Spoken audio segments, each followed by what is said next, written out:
Taksibol eng 1983 sa lungsod ng Baguio, sa gitna ng malamig na hamok ng umaga sa may lawa ng Burnham, isang kakaibang bangkay ang natakpuan, isang dalagang babae na babalot sa puting tela. Walang sugat, walang bakas ng panlalaban.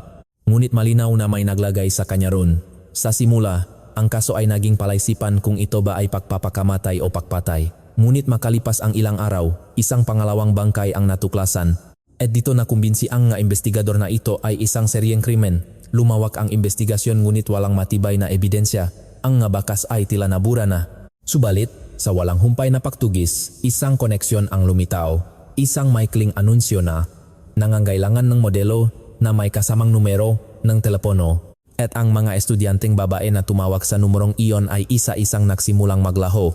Biglang nagbago ng direksyon ang investigasyon, tinutunton ang telepono, kinikilala ang mga posibleng lokasyon, at pinupunan ang mga nawawalang oras. Ngunit ang salarin ay laging isang hakbang sa unahan. Sa tuwing malapit na ang nga pulis, siya ay nawawala na. At ang naiwan lamang ay mga bakas na nagpapahiwatig ng susunod na krimen. Dito pumasok ang dalawang bagong tauhan sa investigasyon, isang bagitong babaeng investigador mula sa Maynila at isang veteranong pulis mula sa probinsya na hindi bumibitaw sa kaso. Nang maksanipuwersa ang dalawang makaibang personalidad, unti-unting kumikitit ang lambat at dahan-dahang nabubunyak ang padron ng pagpatay at ang papalapit na katotohanan. Ano kaya ang naghihintay sa dulong pagtugis na ito?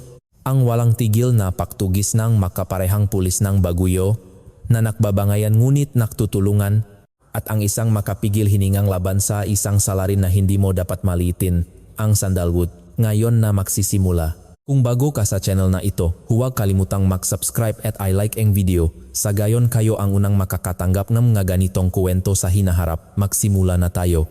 Unang bangkay na itinago ng taksibol. Marsong 1983 sa Baguio, hindi pa rin tuluyang bumibitaw ang lamig ng tag-ulan. Nagsisimula nang humupa ang pagulan, ngunit ang malamig na hangin ng umaga ay tumatagos pa rin sa buto. Ang masanga ng mapunong pino sa gilid ng lawa ay marahang yumuyugyok sa hangin at ang makapal na hamog ay bumabalot sa buong paligid. Panahon iyon kung kailan ang mga kanta ni Freddy Aguilar ay maririnig sa bawat kapehan sa Session Road.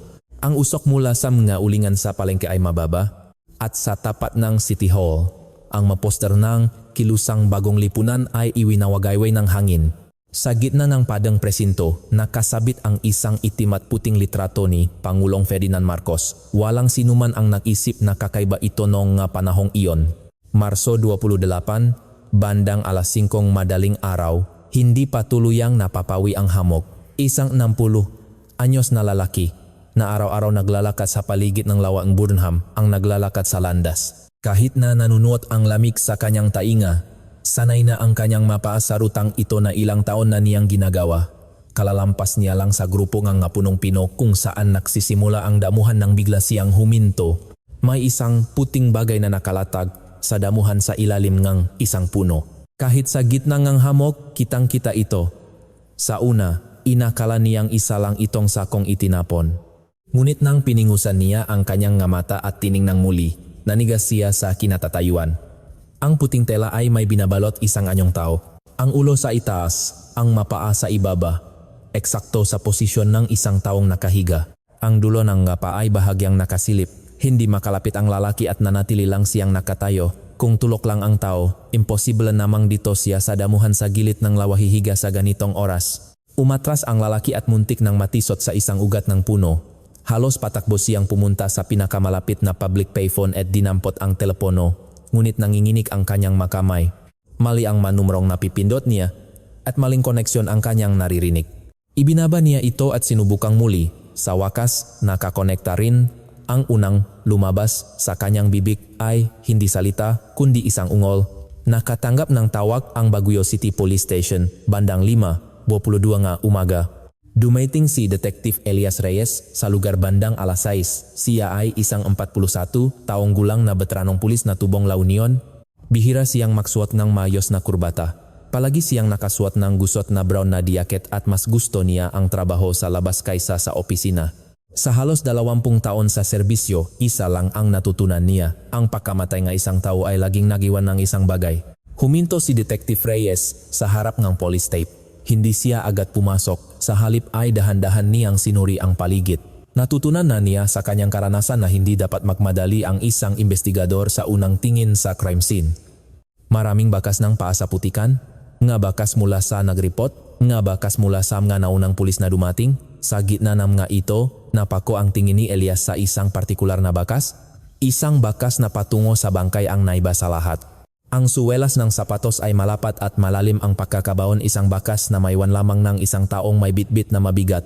Ang bakas na iyon ay huminto sa tapat ng bangkay at bumalik sa direksyon kung saan ito nanggaling. Ibig sabihin, may isang taong binuhat ang babae hanggang dito at umalis. Pumasok siya sa loop ng tape. Dahan-dahan siyang lumapit sa bangkay at lumuhod. Hindi niya agad inalis ang tela. Sinuri muna niya ang ngagilid. Ito ay makapal at matigas. Malinaw na iba sa tela ng ordinaryong kumot. Maingat na pinindot ni Detective Reyes ang ibabaw ng tela gamit ang dulungang kanyang daliri. Ang pakiramdam ay parang katsa na ginagamit ng pintor para sa oil painting. Nang pumasok ang ideyang iyon sa kanyang isip, itinigil niya ang paninigarilyo. Tinawag niya ang isang kasama sa forensics. Tingnan ninyo kung anong klaseng tela ito mamaya. Ilang saglit pa, isang miyembro ng forensics na may suot na guwantes ang maingat na itinaas ang gilid ng tela. Lumuhod si Elias sa tabi nito at sumilip sa loob. Isang dalagang babae. Walang saplot sa katawan. Ngunit kakaiba ang kanyang posisyon. Tila inayos ng matagal at maingat.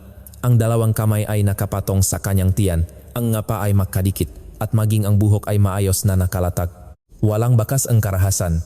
Walang senyales ang panlalaban. Ngunit hindi siya kusa na humiga rito. May nagdala sa kanya rito ng may buong pag-ingat at atensyon. Napaisip si Elias habang nakatitik sa bangkay. Bakit dito pa? Ang paligid ng lawang Burnham ay dinadaanan ng mga tao tuwing umaga. Kung gusto itong itago, sana ay sa mas liblib na lugar. Ngunit ang lugar na ito ay wala pang 10 hakbang mula sa daanan. Sino man ay makakakita rito sa umaga. Posible kayang gusto salaring na matakpuan ng babae? Ang kaisipang iyon ay nakdulot ng kilabot sa batok ni Elias. Habang masusing sinusuring ang forensics ang lugar, tiningnan ni Elias ang makamay ng biktima. May isang bagay na nakasingit sa ilalim ng kuko ng kanyang kanang kamay. Isang bagay na mamula-mula, parang pintura. Maingat itong kinuha ng taga-forensics gamit ang cotton swab. Ang maliit na bakas na iyon ay pumukaw sa isipan ni Elias. Bago mamatay ang babae, humawak siya ng pintura. Ipinadala ang bangkay sa NBE para sa autopsy. Ngunit habang naghihintay ng resulta, hindi sila maaring tumunganga. Ang pagkakakilanlan ng biktima ang prioridad. Walang bag, wallet o ID sa paligid. Ang lahat ng gamit niya ay nawawala. Kinuha itong salarin. Hinaluhok ng pulis ang paligid ngunit wala silang nakita. Kinuha ni Elias ang fingerprints at ipinadala sa camcrem para sa verifikasyon. Aabutin ng hindi bababa sa 3 araw ang resulta. Habang naghihintay, nagpasya siyang maglakad. Malapit sa lawa ng Burnham Universidad ng Pilipinas, Baguio. Kaya maraming dalagang estudyante ang nakatira sa mga boarding house sa lugar. Kasama ang 2 pulis, sinimulan nilang puntahan ang bawat boarding house. Sa kabutihang palad, sa ika-7 bahay, nakakuha silang lead. Sabing landlady, may estudyante akong umalis kahapon ng hapon para daw magpa-drawing. Tuwang-tuwa pa nga siya dahil nakakuha raw siyang part-time job pero hindi na siya bumalik magdamak. Lumapit si Elias. Anong kwarto po? Room 204. Estudyante sa UP. Mabait at tahimik na bata. Nag-alala na rin ako kasi hindi pa siya umuwi. Nagmadali si Elias. Nang buksan nila ang pintong room 204, mayos ang silid. Walang halungkat na gamit, walang bakas ng pagmamadali, walang anumang senyales ng krimen. Sa mesa, mayos na nakasalansan ang libro at notebook. Sa pader, may poster ng isang dance performance. Sa ulunan ng kama, may maliit na alkansyang baboy. Tinitigan ito ni Elias. Hindi na kailangang itanong kung para saan ang kakarampot na ipon na iyon. Sabing isang pulis, kailangan po ba nating kunin ang fingerprints? Umiling si Elias. Walang bakas ng force entry. Huwag na nating guluhin ang lugar. Kilalanin muna natin siya. Binuksan niya ang drawer ng mesa. Sa loob, may isang student ID. Kinuha niya ito at tiningnan ang litrato. Naalala niya ang mukha na nakita niya sa tabing lawa kanina. Tumugima. Elena Garcia, 20 taong gulangi, second year dance major sa UP Baguio. Agad silang ginagitunggo sa universidad. Mula sa opisina ng kanilang departamento, nakuha nila ang listahan ng kaklase ni Elena. Isa-isa nila itong pinuntahan. Ang unang dalawang nakausap nila ay walang alam kung saan nagpunta si Elena. Ang ikatlong estudyante ay nag-atubiling magsalita. May alam siya. Dahan-dahang nagtanong si Elias, may nabanggit ba si Elena na kahit anong part-time job kamakailan? Sumagot ang estudyante, opo. Lahing problema ni Elena ang pera. Nakahanda siya para sa isang audition sa isang dance company sa Maynila at kailangan niya ng pera para sa workshop. Naghahanap siya ng part-time na malaki ang kita. Anong klaseng part-time? Naalinlangan ang estudyante bago magsalita. Ilang araw na po ang nakalipas, pagkatapos ng klase, habang naglalakad kami, bigla siyang huminto sa harap ng bulletin board ng Student Affairs. Tapos, may kinuha siyang isang papel. Tinanong ko kung ano yon, pero sabi niya wala lang daw. Nakita mo ba kung ano ang nakasulat sa anunsyo? Medyo malayo po ako, pero parang nangangailangan ng modelo ang nakalagay. Hindi ko po alam ang eksaktong detalye. Nagmadali silang pumunta sa gusali ng Student Affairs. Ang bulletin board ay nasa kanang pader pagpasok pa lang. Puno ito ng mga anunsyo para sa part-time jobs, job openings, at mga exam schedules. Maingat na inisa-isa ni Elias ang papel.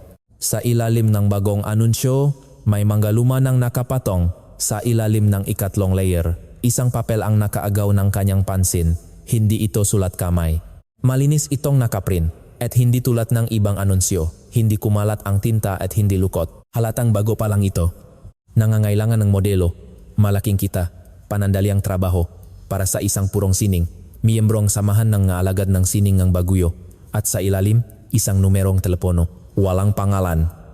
Tinitigan ito ni Elias. Kung miyembro ng isang art association, natural lang na ilagay ang pangalan para magkaroon ng tiwala. Ang katotohanan ng walang pangalan ang mas lalong kahinahinala. Maingat niyang inilagay ang anunsyo sa isang evidence bag habang iniisip, bakit niya itinago ang pangalan niya? Pagbalik sa presinto, agad niyang tinawagan ang numero. 3 ring. 45. Walang sumasagot. The number you have dialed is not in service. Isang boses ng makina. Hindi na-aktibo ang numero. Ibinaba ni Elias ang telepono at nagsindi ng sigarilyo. Kailangan niyang malaman kung sino ang may-ari ng numerong iyon. Noong 1983, isa lang ang paraan para malaman iyon, ang opisina ng PLDT. Ang lahat ng record ng telepono ay manual na pinamamahalaan. Gumawa siya ng request letter at personal na dinala sa PLDT. Sabi ng empleyado na disconnect na po ang numerong ito 2 linggo na ang nakalipas. Kumunot ang ni Elias, impossible. Toto po, disconnected na. Ang pangalan po sa rehistro ay isang Jose Santos. Ang address ay sa isang transient house malapit sa palengke. Pero nang beripikahin, walang ganoong tao. May gumamit ng peking pangalan at address, isang dead end. Nagtanong muli si Elias, maari ko bang makita ang talaan ng tawag na pumasok sa numerong ito? Tumango ang empleyado. Ang call logs po para sa mga disconnected na numero ay itinatago lang namin ng 2 buwan. Punan niyo lang po ang form at ibibigay namin sa inyo bukas ng umaga. Kinabukasan, inilatak ni Elias ang call log sa kanyang mesa. Sa nakalipas na 2 buwan, may 12 tawag na pumasok. Makakaibang numero, isa-isa niyang ipinasiyasat ang bawat numero sa PLDT. Inabot ito ng 1 buong araw. Sa 12 numero, 3 ay mula sa public payphone sa loop ng UP Baguio at isa ay mula sa boarding house kung saan nakatira si Elena. Ang petsa ng tawag ay eksaktong 18 araw bago siya mawala. Nakumpirma na si Elena ang tumawag matapos makita ang anunsyo. At 18 araw pagkatapos, natakpuan siyang bangkay sa tabing lawa. Kinabukasan, isang hindi pamilyar na mukha ang pumasok sa opisina. Isang babae na may maikling buhok at naka-gray na jacket. 25 taong gulang. Unang araw niya sa Baguio, si Detective Isabel Cruz. Sir, ito na po ba ang Homicide Division? Hindi tumingin si Elias mula sa mga papel. Umupo ka sa bakanteng mesa at sagutin mo ang telepono. Hindi sumagot si Isabel. Umupo siya sa isang bakanteng mesa at walang pakundangang kinuha ang folder ng autopsy request ni Elena. Kumunot ang ni Elias, pero hindi siya nagsalita. Humingi siya ng isang lalaking pulis para tumulong sa dumaraming kaso, pero isang bagitong babae mula Maynila ang ipinadala. Ayaw niya sana, pero wala siyang oras para magreklamo. Tinawag siya ni Kapitan Ricardo Santos sa kanyang opisina. 57 taong gulang, 15 taon ng hepe ng homicide. Malaki ang tiyan, malakas ang boses, at sanay na sumigaw sa mga tauhan at yumuko sa mga nakatataas. Elias, ay report mo na lang yan as death by unknown causes. Tumingin si Elias sa kapitan. May bakas po ng mabigat na dinala sa crime scene. May naglagay sa kanya dun. At may pintura sa ilalim ng kuko niya. Anong ebidensya yan? Ang makakanitong kaso, kapag pinahaba, masama ang kalalabasan. Sinabihan na tayo, itaas na manahimik. Tapusin mo na yan. Lumabas si Elias ng walang imik. 5 investigador lang ang meron sa buong homicide division ng Baguio. Walang dedicated team para sa mga ganitong kaso. Kapag walang sugat, death by unknown causes ang kalakaran. Ang pag-verify ng fingerprints sa Maynila ay inaabot ng 3 araw. Sa loob ng 3 araw na iyon, lumalamig na ang kaso. Along na along ito ni Elias. Bumalik siya sa kanyang mesa at muling tinitigan ang call logs. Diniskonekta na ang numero at pagka ang address. Mula sa simula, itinatago ng salarin ang kanyang pagkakakilanlan. Tumawag si Elena at 18 araw pagkatapos, natakpuan siyang patay. Hindi ito maaring maging isang nakataon lang. Biglang nagsalita si Isabel, yung mamula-mulang pintura sa ilalim ng kuko, ipinadala niyo na po ba sa crime lab para sa analysis? Tumingin si Elias. Bakit? Kung pintor ang nagpost ng anunsyo, ang komponen ng pintura na yon ang maaring maging direktang ebidensya na mag-ugnay sa biktima at sa salarin. Kung malalaman natin kung anong klase ito at saan nabibili, mas mapapadali ang pagtugis. Hindi sumagot si Elias, tama ang sinabi niya. Mula sa bintana, tanaw ang lawa, dahan-dahan pa ring dumadaloy ang tubig. Nung araw na kinuha ni Elena ang anunsyo, ganito rin ang itsura ng lawa. Walang nakakalam kung ano ang sinabi ng boses sa kabilang linya nang tumawag ang dalaga. At walang nakakaalam na ang tawag na iyon ang kanyang huling desisyon. Ang ikalawang puting katsa. Hunyo 3, 1983. Ang investigasyon sa kaso ni Elena ay walang usad. Ang resultang autopsy, pakalason, isang uri ng cyanide na inihalo sa inumin. Walang bakas ng sexual na pang-abuso. Pero hanggang doon lang. Disconnected na ang numero, pagka ang address. At ang pagsusuri sa telangatsa mula sa Maynila ay abutin pa ang 2 linggo. Araw-araw, nakaupo si Elias sa kanyang mesa at binabasa ang parehong nga dokumento. Walang nakbabago. Ang kaso ni Elena ay dahan-dahang lumalamig, tulad ng maraming kaso sa probinsya na hindi nalulutas. Ngunit habang lumalamig ang kaso ni Elena, may mataong patuloy sa kanilang buhay. Sa Pangasinan, may isang 50 anyos na babae na umaasa sa padalang pera ang kanyang anak. Tuwing ika-20 ng buwan, laging may pumapasok na pera sa kanyang passbook, pero nitong buwan, wala pa rin. Tinatawagan niya ang anak pero walang sumasagot. Naktaka siya pero inisip na baka abala lang ito. Nahintay pa siyang ilang araw. Wala pa ring balita. Ang pangalan ng anak niya ay Rosa Dizon, 24 taong gulang, nagtatrabaho sa isang nightclub sa Baguio. Umalis siya na Pangasinan 2 taon na ang nakalipas. Ayaw niyang iwan ang kanyang ina pero walang ibang paraan para mabuhay. Umakyat siya sa Baguio para kumita at masuportahan ito. Buwan-buwan, hindi siya pumapalyang magpadala. Tuwing may okasyon, tumatawag siya.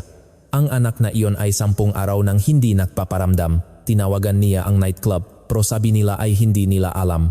Si Rosa Dizon ay natakpuang patay sa isang damuhan sa may Pampangang Ilog Buet, 3 linggo matapos ang huling pag-usap nila ng kanyang ina. Ang tawag ay dumating noong Hunyo 3, 7:30 umaga, isang mangingisda ang nakakita. Nang marinig ni Elias ang report, may kilabot siyang naramdaman. Nakabalot sa puting tela, sabi sa ulat. 20 minuto ang biyahe papunta ron. Pagbaba pa lang ni Elias sa sasakyan, sinuri na niya ang paligid. Ang damuhan ay hindi pa gaanong luntian. Ang matuyong talahip ay humuhuni sa hangin. Napansin niya, 5 metro mula sa bangkay, ang mabakas sa lupa. 3 marka na bumubuong isang tatsulok. Isang lugar kung saan itinayo ang isang esel o kabalete. Sa paligid, may mga pata ng pintura pulang, puti at itim. At sa tabi, may mga abo na parang mula sa insenso. Malinaw ang amoy. Tinawag ni Elias ang forensics. Kunin niyo lahat ng ebidensya. Yung nga bakas ng kabalete, pintura at abo. Lumapit siya sa bangkay. Muli, puting tela ang nakatakip. Dahan-dahan niyang itinaas. Parehong makapal at matigas na katsa na ginamit kay Elena. Nang matanggal ang tela, napatahimik si Elias. Muli, walang damit. Ang makamay ay mayos na nakapatong sa tiyan. Ang postura ay mayos. May bahagyang pasa sa ilalim ng kanyang baba. Sinabi ni Elias sa forensics, suriin niyo lahat ng mabuti. Muling naging mahirap ang pakilala, walang ID, walang bag. Kinuha ulit ng salarin, ngunit may maliit na tattoo sa kanang pulso ng biktima, isang rosas. Kinuhanan ito ng litrato ni Elias at nagtanong-tanong sa makalapit na lugar. Sa ikapitong lugar na pinuntahan niya, isang beauty parlor, may nakakilala, nakita ko na yang tattoo na yan. Nagtatrabaho yan sa isang club malapit sa istasyon ng bus. Rosa Dizon yata ang pangalan. Upang kumpirmahin, pinuntahan ni Elias ang maklub sa lugar na iyon. Sa ikatlong club, tumango ang manager. Si Rosa, dito siya nagtrabaho. Tahimik at masipag yan. Laging nagpapadala sa nanay niya. Ayon sa manager, huling pumasok si Rosa isang linggo na ang nakalipas. May kasama siyang customer na umalis. At mula nun ay hindi na siya bumalik. Anong itsurang customer? Tanong ni Elias. Mga 40s, tahimik. Hindi gaanong umiinom. Bago lang siya dito. May binulong siya kay Rosa tapos umalis na sila. Kinapanayam din nila ang ibang na empleyado. Matangkat at payat. Mukhang ordinaryong lalaki lang, pero kakaiba ang makamay niya. Paano naging kakaiba? Napakalinis. Maikli ang makuko, pero parang may nakasingit sa pagitan ng daliri niya. Parang pintura. Pintura. Naalala ni Elias ang pulang pintura sa ilalim ng kuko ni Elena. Ang bakas ng kabalete at mapata ng pintura sa crime scene. At ngayon, ang pintura sa mga daliri ng customer. Lahat ay tumuturo sa isang tao. Pagbalik niya sa opisina, dalawang crime scene ang makatabing umikot sa kanyang isip. Si Elena at Rosa, parehong nakabalot sa puting tela, parehong walang damit, parehong nawawala ang magamit. Pumasok si Kapitan Santos. Sex crime yan. Yan ang anggulong sundan ninyo. Tumingin si Elias. Pareho po ang pagkaayos ng crime scene. Iisang salarin po ito. Ibig sabihin, dalawa na ang biktima ng sex crime. Yun ang imbestigahan ninyo. Kapitan, estudyante ang una, babae sa club ang pangalawa. Magkaiba ang paraan ng paglapit niya. Pero pareho ang pag-iwan sa bangkay. Parehong tela, parehong posisyon. May intensyon po ito. Pinalo ni Kapitan Santos ang mesa. May ebidensya ka ba? Na isang tao lang sila? Hindi sumagot si Elias. Wala pa. Lumabas ang kapitan. Tumahimik ang opisina. Inilatak ni Elias ang malitrato ng dalawang crime scene. Lumapit si Isabel na may dalang report. Sir, may napansin po akong kakaiba, sabi niya. Tumingin si Elias. Sa crime scene ni Elena, may bakas na binuhatang bangkay.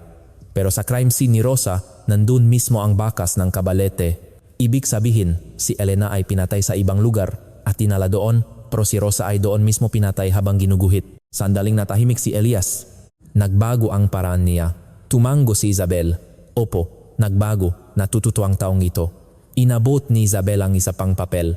Lumabas na po ang resulta ng analisis sa abo. Sandalwood po. Hindi ito basta-basta nabibili. Kailangan nating alamin kung sino ang nagbebenta nito sa Baguio. Kung matutunton natin kung sino ang bumibili, baka matunton natin ang salarin. Nagsinding ang sigarilyo si Elias at tumango. Muli, tama ang sinabing bagito. Kinabukasan, lumabas ang paunang resultang autopsy. Namatay si Rosa halos isang linggo na ang nakalipas. Sanhingang pamatayan, pakalason, parehong cyanide compound na ginamit kay Elena at may nakitang bakas ng sexual activity. Dahil matagal ang patay, mahirap matukoy kung ito ay pilit o hindi. May nakitang semilya. Blood type B, sabi ng doktor, iyon ang problema. Nung panahong iyon, wala pang DNA testing. Ang blood type lang ang magagamit at yirmiusdan ka populasyon ay type B. Hindi nito mapapakitit ang paghahanap. Sinimulan ni Isabel ang paghahanap sa mga bebenta ng sandalwood, 3 lugar sa Baguio, 2 tindahan ng handicraft sa palengke at isang maliit na tindahan ng gamit pang relihiyon. Sa tindahan ng gamit pang relihiyon, may lead silang nakuha. Sabi ng matandang may-ari, bihira ang bumibili ng Indian sandalwood. Pero may isang lalaking customer na bumibili 1 beses o 2 beses sa isang buwan. Isang kahon ang binibili niya. Anong itsura niya? 40s, matangkad, payat.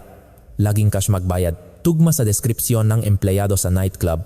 Ang bumibili ng insenso, ang lalaking may pintura sa kamay, ang 40 anyos na payat na lalaki lahat ay tumutugma sa isang tao, ngunit wala silang pangalan. Pumunta si Isabel sa opisina ng samahan ng gaalagat ng sining ng Baguio. Hiningi niya ang listahan ng mga miyembro. Gamit ang deskripsyon 40s, taga Baguio, matangkad at payat nagsimula silang magsala. 3 pangalan ang natira. Una, si Mateo Reyes, isang guro en signing. Pangalawa, si Manuel Ocampo, may-ari en isang photo studio. At pangatlo, si Antonio Luna, nakasulat sa trabaho ay katulong sa paggawaan ng selyo, ngunit blanco ang kanyang address at contact number. Dinala ni Isabel ang mga dokumento sa opisina. Tumingin si Elias at kinuha ang folder. Sir, may kakaiba po. Si Antonio Luna, pangalan, petsa, at pirma lang ang nasa likod.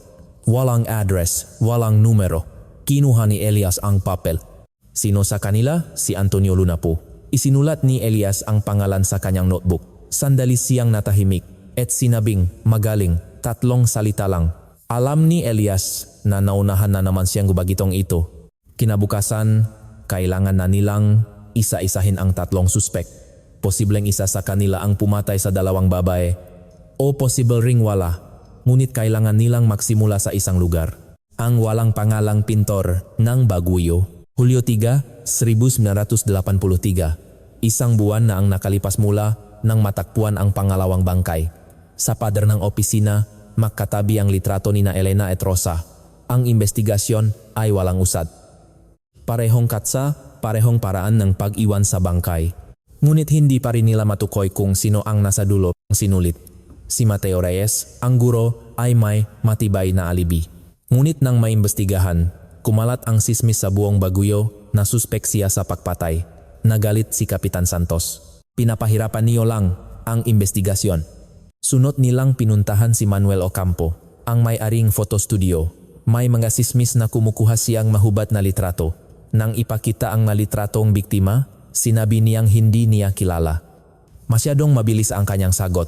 Nang tanungin tungkol kay Elena, una niyang sinabi na hindi niya maalala. Pero nang diinan sinabi niyang parang may pumunta ditong kamukha niya pero hindi ako sigurado. May itinatago ang lalaki. Ngunit may alibi rin siya. May mga kapitbahay na nagsabing narinig nilang umaandar ang makina sa kanyang dark room sa magabing iyon. Bumalik si Elias sa simula. Ang anunsyo. Miyembro ng samahan ng ngaalagad ng signing ng Baguio. Muli niyang hiningi ang listahan. Sa pagkakataong ito, sinuri nila ang bawat isa. Matapos ang ilang araw ng pagsisiyasat, isa na lang ang natira. Ang pangalan na una pa lang ay pinaghihinalaan na ni Isabel, ang taong may blankong impormasyon sa rekord ng samahan, Antonio Luna. Tinanong ni Elias ang empleyadong samahan, si Mr. Luna. Naalala ko. Katulong siya sa isang paggawaan ng selyo sa palengke. Siya mismo ang nakbabayad ng membership fee niya kaya hindi namin kinuha ang contact info niya. Sinabi ni Isabel, bakit siya sasali pero ayaw niyang mag-iwan ng contact info? Parehong anunsyo at record, walang pangalan, walang address. Isinulat muli ni Elias ang pangalan ni Antonio Luna sa kanyang notebook. Pumunta sila sa palengke. Ang paggawaan ng selyo ay nasa isang maliit na eskinita. Ang matandang gumagawa ng selyo ay nagsabi, yung katulong dito, bigla na lang hindi pumasok. Medyo paalis-alis talaga, yon, pero ngayon, sobrang tagal na.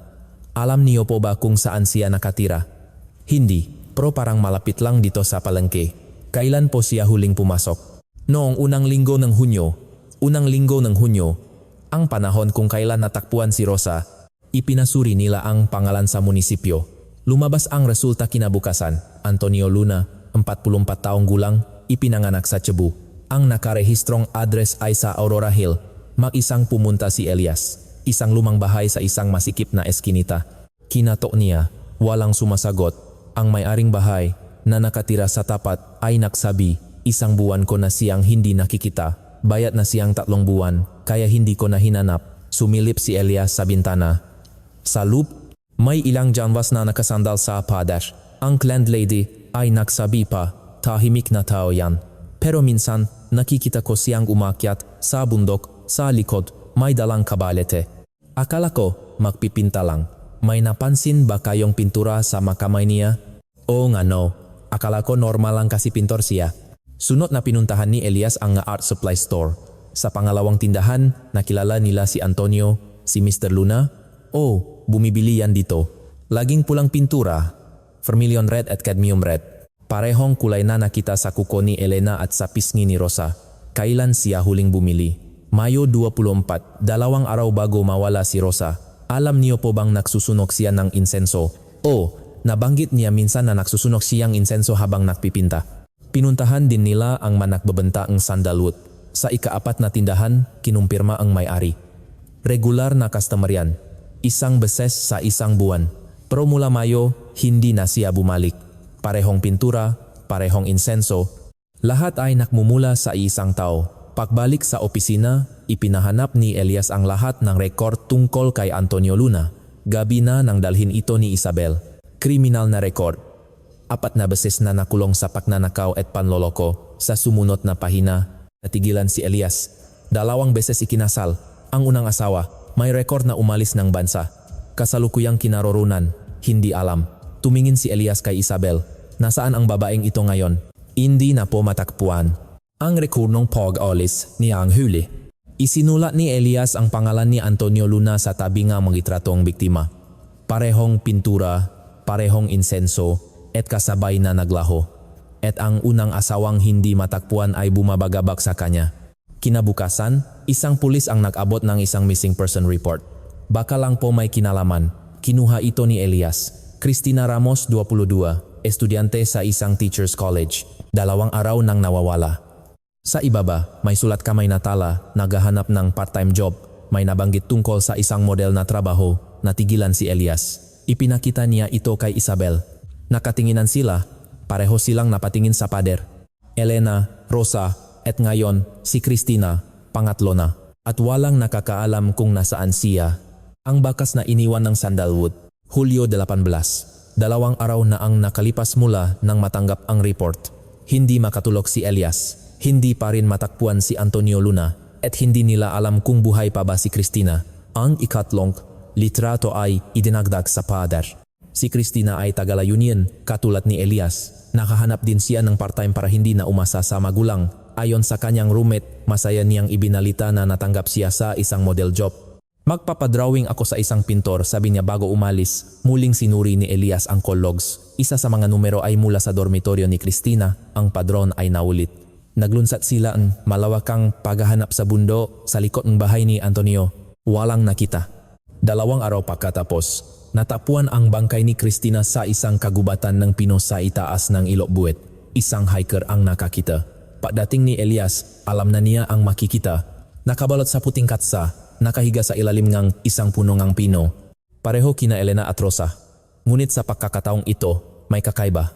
Sa likod ng kanang kamayng biktima, may isang manipis na guhit ng pulang pintura, isang brush stroke. Mas malinaw kaysa sa nakita kay Rosa. Ibig sabihin, habang nang-agaw buhay ang biktima, ipininta siyang salarin. Sa tabi ng bangkay, buo pa ang abo ng sandalwood. Kamakailan lang ito sinindihan. At malinaw ang bakas ng kabalete. Dito mismo siya nagpinta. Iniwan ang bangkay at dinala ang painting. Ang resulta ang autopsy, parehong cyanide. Dumating mula sa Maynila si Dr. Jose Velasco, isang criminal profiler mula sa NBI. Pagkatapos ang isang oras na pagsusuri sa mga dokumento, nagsalita siya. Para sa taong ito, ang pagpatay ay hindi ang layunin. Ang pagpipinta ang layunin niya. Naniniwala siyang may isang ekspresyon na sa mukha lang isang nag-agaw buhay makikita. Para makuha iyon, kailangan niyang pumatay.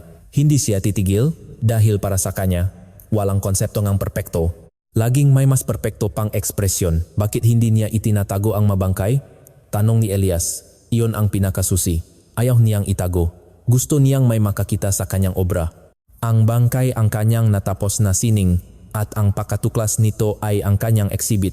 Dagdag pa ni Dr. Velasco, tinatala niya ang lahat ng kanyang ginawa. Ang mapenting na iyon ay nasa isang lugar. At kung nasaan ang painting, doon ang kanyang tunay na mundo. May isa pa siyang studio. Naalala ni Elias ang sinabi ng kapitbahay. Umaakyat sa bundok. Muli nilang hinaluhok ang bundok. Sa pagkakataong ito, sa mas liblib na bahagi. Sa ikalawang araw, isang pulis ang nakakita ng isang lumang bodega, nakakandado. Sumilip sila sa siwang. Sa loob, may mga canvas, kabalete, at pintura. May isang maliit na insensaryo na may sandalwood. Ito na iyon, nang makuha ang search warrant, pumasok sila, amoy sandalwood. Pero wala ang mapainting, kabalete, pintura, at insensaryo lang. May isa pang lugar, ang pagitugis sa pintor. Agosto 2, 10 araw na ang nakalipas. Hindi pa rin nagpapakita si Antonio Luna. Sa tulong ng testimonya, gumawa sila ng artist sketch, isang ordinaryong mukha. Ikinalat nila ito sa buong Baguio, ngunit wala pa ring lead. Dumating muli si Dr. Velasco, dala ang background ni Antonio. Ulila, lumaki sa hirap, naging magnanakaw. Pagkalabas sa kulungan, nagsimulang magpinta. Isang beses, sinabihan siyang kanyang guro, may teknika, pero walang emosyon ang magawa mo. Buhay ang pinipinta mo, pero mukhang patay. Mula nun, hindi na siya bumalik. Lumipat siya sa Baguio at nagsimulang magpinta ng manamamatay na hayop. Isang painting niya ngang isang nag-aagaw buhay na manok ang nanalo sa isang kompetisyon. Iyon ang unang pagkakataon na nakatanggap siya ng pakilala, dun siya nagbago, sabi ni Dr. Velasco. Nalaman niyang sa pagpinta ng kamatayan, nakakakuha siya ng papuri.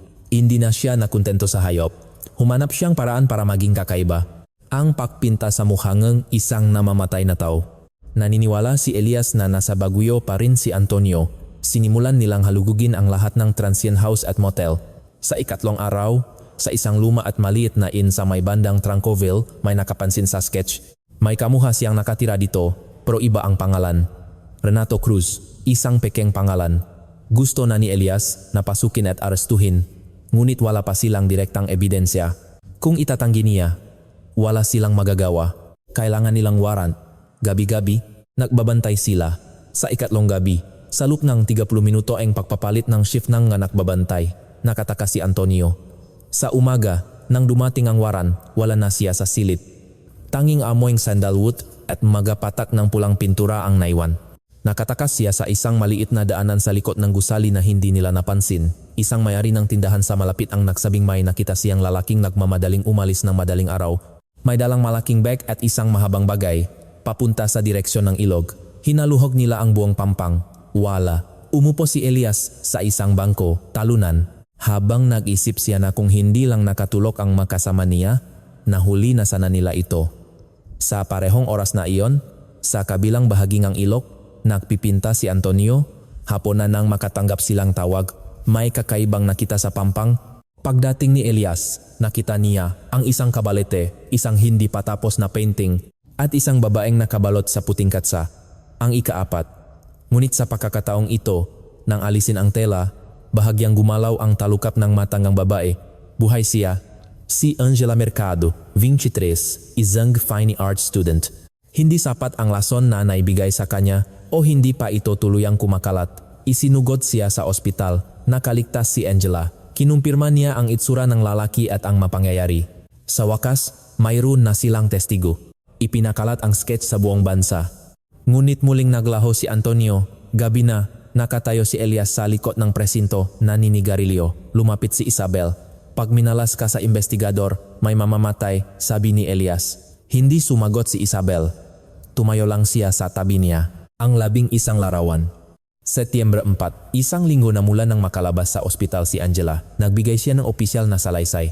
Lahat ay tumukma, ang anunsyo, ang studio, ang tsaa, at ang pagkawala ng malay habang nakatitig sa kanya ang pintor na may hawak na pinsel. Muli silang kumuhang waran. Naniniwala si Dr. Velasco at Elias na may isa pang tagwan sa bundok. Mas liblib, mas personal. Setyembre 6, muli nilang inayat ang bundok sa likod na Aurora Hill. 30 minuto mula sa unang bodega, sa isang mas makapal na bahaging gubat, isang pulis ang nakakita ng isang lumang greenhouse. Pumasok si Elias. Sa loop, may makabalete, pintura, at amoy ng sandalwood na kasalansan ang canvas. Isa-isang inalis ni Isabel ang takip. Muha ng babae, sunod, muha ulit ng babae. Lahat sila ay may parehong ekspresyon, isang halong sakit at takot na hindi may paliwanag. Nang matapos, tahimik na sinabi ni Isabel, lahat po sila, 11. Ilan ang kumpirmadong biktima natin? Tanong ni Elias. 4 po. Sino ang 7 natitira? Walang makasagot. Sa loop, may nakita silang isang diary, ang unang pangungusap. Sa sandali ngang kamatayan, tumitigil ang tao sa pagsisinungaling. Isinara ni Elias ang diary. Baliw, sabi niya. Naaresto si Antonio Luna ng hapong iyon sa isang batis malapit sa greenhouse. Kalmadong nag-sketch, hindi siya nanlaban. Nang posasan, tumingin siya sa batis at bumulong, hindi ako nag-iisa. Sa interogasyon, itinanggi niya ang pagpatay. Sila mismo ang uminom ng lason. Itinala ko lang ang proseso. Ito ay sining, sabi niya. Naniniwala siyang ang ginagawa niya ay ang pinakadalisay na anyong sining. Gabi na, tinawag ni Kapitan Santos si Elias. Tumawag ang Maynila. Nakarating na sa international news ang balita. The serial killer painter of the Philippines. Pinapatahimik na tayong itaas. Ang 4 na kumpirmadong biktima lang ang ilalabas. Isara na ang kasong 7 iba pa. Nanlaki ang mata ni Elias. Paano po yung 7? Umiwas ang tingin na ang kapitan. Iyon na ang sagot. Sa paderang opisina, nakadikit na ang litratong 11 painting. 4 ang may pangalan, 7 ang wala. Lumapit si Isabel. Sir, yung sinabi niya na hindi ako nag-iisa, ano po kayang ibig sabihin nun? Hindi sumagot si Elias. Nagsindi siyang sigarilyo. Ang 11 mukha ay dahan-dahang lumabo sa likod ng usok. Nang gabing iyon, isang maikling balita ang lumabas sa TV. Pintor na suspek sa serye ng pagpatay sa Baguio, arestado na. 30 segundo lang. Ang 7 pangalan ay hindi kailanman nabanggit. Ang taglagas ng 1993 ay lumipas ng ganon na lang. 4 na biktima ang opisyal na kinilala ng pulisya. Ngunit sa studio ni Antonio Luna, 11 larawan ang natakpuan. Kung sino ang 7, iba pa ay nanatiling misteryo at sinabi ni Antonio Luna nang siya'y arestuhin, hindi ako nag-isa. Ang kahulugan ng mga salitang iyon, walang sino man ang nakakaalam nun. Ang walang humpay na pagtugis sa katotohanan nina, Detective Elias Reyes at Isabel Cruz ay magpapatuloy sa susunod na kabanata ng Sandalwood. Para may pagpatuloy namin ang pahatid ng mga ganitong kwento, huwag kalimutang mag-subscribe at i-like ang video. Maraming salamat sa panonood.